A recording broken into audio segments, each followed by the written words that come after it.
bonsoir.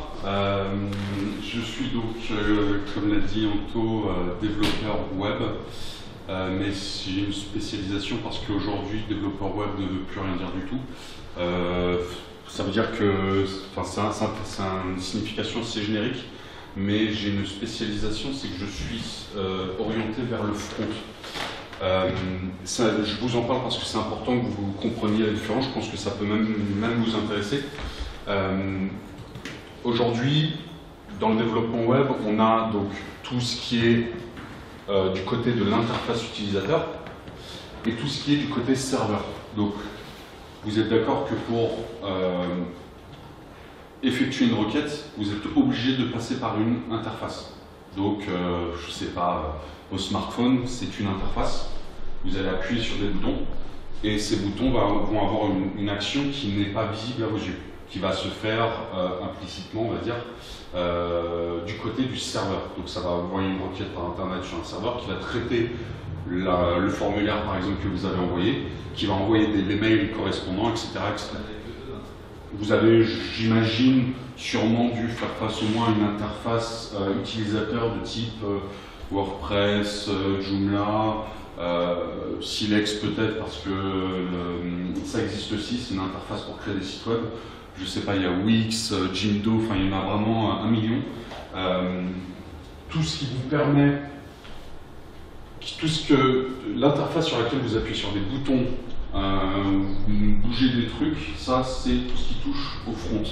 Donc le front, ça a une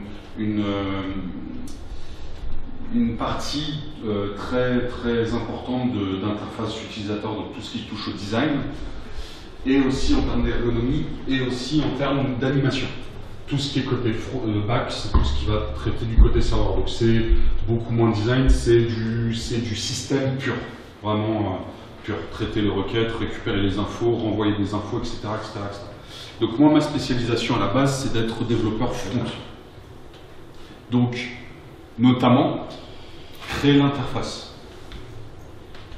Vous imaginez bien qu'un développeur front n'a pas forcément une fibre artistique extrêmement développée, même si j'imagine que j'en ai une toute petite, mais c'est vrai que lorsqu'il y a aussi une spécialisation qui est très importante aujourd'hui dans le web, on a connu les graphistes, donc print. Aujourd'hui, on a des graphistes web qu'on appelle des web designers. Et je peux vous assurer que moi, au niveau de mon spectre, il y a une différence absolue entre les deux.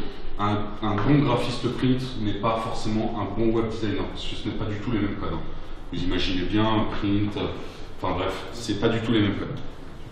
Donc moi, je récupère des maquettes Photoshop, que je vais coder directement dans le site web.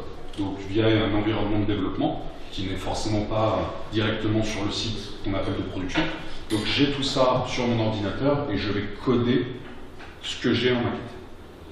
Donc il y a toujours il y a toujours beaucoup de différences entre ce qui est sorti de la tête d'un web designer qui malheureusement encore aujourd'hui sont à la base des graphistes, donc qui réfléchissent comme des graphistes, qui ne réfléchissent pas forcément comme des web designers, et le travail que je vais donc intégrer, qui va être du travail purement, en grande partie technique. Donc voilà, lui il a imaginé ce truc-là, c'est absolument impossible à faire, ou alors extrêmement risqué en termes de compatibilité. Je vais vous expliquer tout ça plus dans le détail si ça vous dit. Moi je vais avoir une sorte d'expertise, mais pas seulement juste coder comme un bourrin et me poser aucune question. Je vais vraiment faire une sorte de travail de, je sais pas, une sorte d'audit en fait, avec les clients et avec l'équipe de développement pour dire voilà les gars, ok, ça c'est beau, c'est magnifique, ça révolutionnait le web design, mais c'est impossible à faire. Ah oui, pourquoi? Parce que ça, regarde là, la compatibilité avec ce navigateur, enfin, c'est une grosse partie de mon travail. Les gens avec qui je travaille aujourd'hui comptent énormément sur cette expérience que j'ai accumulée au fil des années, qui me permet au niveau de la maquette déjà, de pouvoir dire oh là là là là, ça va pas être possible, ça ok c'est cool, etc., etc. Et donner aussi des pistes. Donc ça c'est une partie de mon travail. Et l'autre partie effectivement c'est, une fois la tête dans le code, c'est dur de prendre de la distance, donc on code jusqu'à là. Et on code donc, on transpose ce design sur le site web. Donc ça se passe via 3 langages open source qui sont accessibles à tous et qui sont interprétés par absolument tous les ordinateurs aujourd'hui du monde, tous les navigateurs qui sont dans nos ordinateurs. Donc on a le HTML, le CSS et le JavaScript. Ce sont aujourd'hui les 3 langages qui permettent de créer une interface utilisateur. Et chacun de ces langages, même si ce n'est pas forcément le bon mot, mais j'imagine qu'il doit vous parler un petit peu, chacun de ces 3 langages est destiné à un besoin extrêmement précis. Forcément, il n'y a pas de langage qui font exactement la même chose, sinon ce serait totalement idiot. Le HTML que l'on va voir aujourd'hui est le langage que l'on utilise pour structurer notre site web. Le CSS, qui fera l'objet d'un futur atelier et que je vous conseille de suivre si vous sentez que ça vous a plu, ce qu'on a vu aujourd'hui vous a plu, je vous conseille d'aller aussi voir peut-être le côté CSS parce que c'est vraiment le prolongement du HTML. Donc le CSS qui va permettre de mettre en forme ce que l'on a, la structure de notre document que l'on a créé via le HTML. Et le dernier, c'est le JavaScript, qui aujourd'hui est un langage qui explose littéralement. Explose. Aujourd'hui, si vous êtes développeur JavaScript, vous avez une très belle vie qui s'offre à vous, vraiment. Je le vois au niveau du marché du travail, c'est absolument gigantesque, hein, bref. Et donc le JavaScript est un langage qui va permettre d'animer nos interfaces. Donc les interfaces que l'on a créées via HTML et via CSS.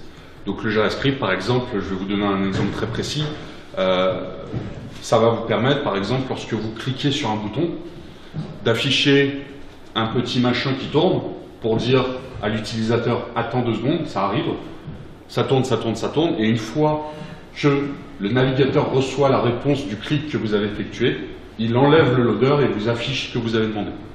Donc notamment, vous avez un formulaire de contact, vous remplissez le formulaire de contact, vous cliquez sur le bouton, là il y a un petit loader qui s'affiche jusqu'au moment où vous recevez la réponse de « votre mail a bien été envoyé » ou erreur dans le message, ça vous parle, hein. Donc ça c'est notamment, bon c'est JavaScript, c'est un langage qui est extrêmement malléable, donc on peut faire, enfin j'ai restreint, mais on peut faire absolument tout et n'importe quoi, oui je pense que c'est le bon terme, avec le JavaScript.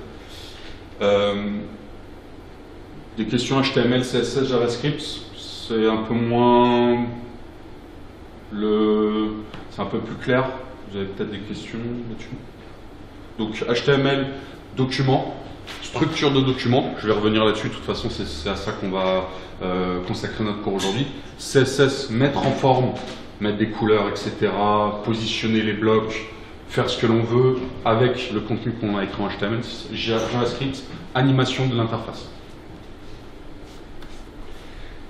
Donc le HTML, je vais sûrement vous décevoir, mais c'est quelque chose que vous, sans vous en rendre compte, vous l'utilisez pratiquement, c'est une autre version, on va dire, du HTML, mais vous l'utilisez déjà beaucoup et vous l'avez utilisé. Ce n'est le HTML qu'un langage de document, c'est-à-dire que ça va vous permettre de créer, donc de coder les blocs de votre interface.